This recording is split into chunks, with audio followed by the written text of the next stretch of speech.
নমস্কার বন্ধুরা, আজ আমরা জানব 2026 সালের পৌষ মাসের গঙ্গাসাগর মেলা সম্পর্কে এমন কিছু গুরুত্বপূর্ণ তথ্য যা জানলে আপনার তীর্থযাত্রা হবে আরও পবিত্র ও সফল।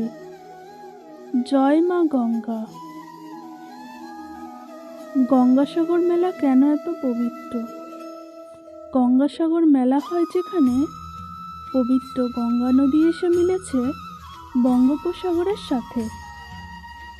এই স্থানটিকে বলা হয় গঙ্গাসাগর। শাস্ত্রমতে হাজার হাজার বছর কুম্ভে স্নান করলেও গঙ্গাসাগরে একদিন স্নানের সমান হয় না। 2026 পৌষ মাসে গঙ্গাসাগর মেলা কবে? পৌষ সংক্রান্তি পূর্বে মকর সংক্রান্তি তিথিতে। স্নানের প্রধান দিন 14 জানুয়ারি 2026।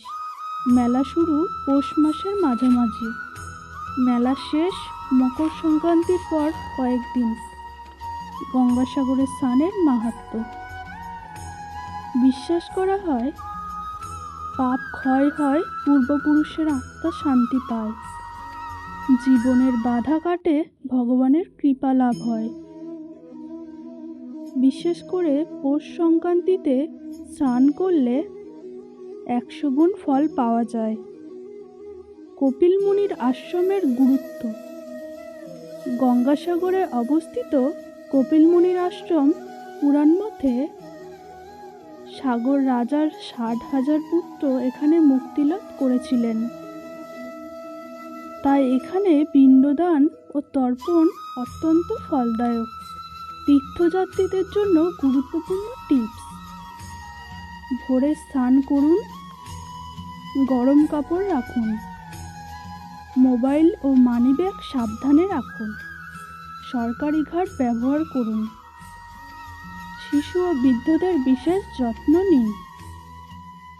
স্নানের সময় বলার মন্ত্র: ওং নমঃ শিবায়, ওং গঙ্গে যমুনে চৈব গোদাবরী সরস্বতী।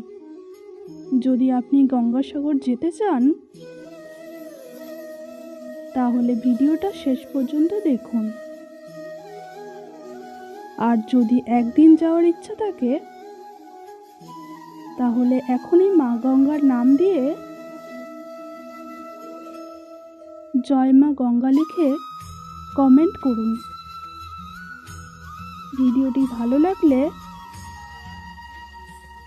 লাইক ও শেয়ার করুন।